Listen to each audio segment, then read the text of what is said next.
অনিশ্চিত আইপিএল। জম্মুতে পাকিস্তানের আক্রমণের পরেই জরুরি বৈঠকে বোর্ড। শ্রেয়াসদের ধর্মশালা থেকে সরিয়ে আনার বিশেষ ব্যবস্থা। জরুরি বৈঠকে ভারতীয় ক্রিকেট বোর্ড। জম্মুতে পাক আক্রমণের পরেই বাতিল করে দেয়া হয়েছে বৃহস্পতিবারের পাঞ্জাব কিংস ও দিল্লি ক্যাপিটালস ম্যাচ।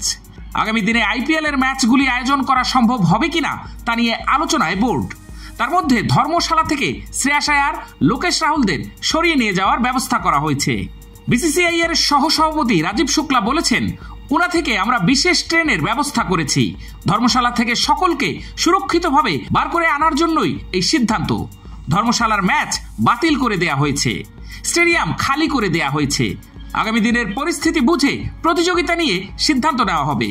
সূত্রের খবর, ইতিমধ্যেই বোর্ডের কর্তারা বৈঠকে বসেছেন।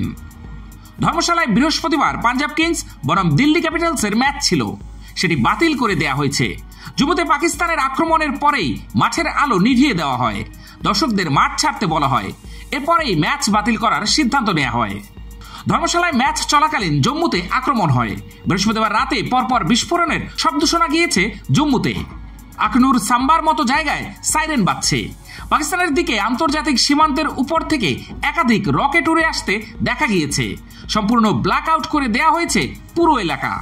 জম্মুর পাশাপাশি রাজস্থান, পাঞ্জাবের একাংশেও বৃহস্পতিবার রাতে ড্রোন হামলা চালিয়েছে পাকিস্তান। সেখানে ছুটে এসেছে একের পর এক ক্ষেপণাস্ত্র, মর্টার। পাকিস্তানের হামলা শুরু হতেই ওই তিন রাজ্যের সীমান্ত লাগোয়া এলাকায় বন্ধ করা হয়েছে আলো। পাঞ্জাবের রাজধানী চণ্ডীগড়ে বাজানো হয়েছে সাইরেন। ফলে আইপিএল এর ম্যাচ বন্ধ করে দেয়া হয়।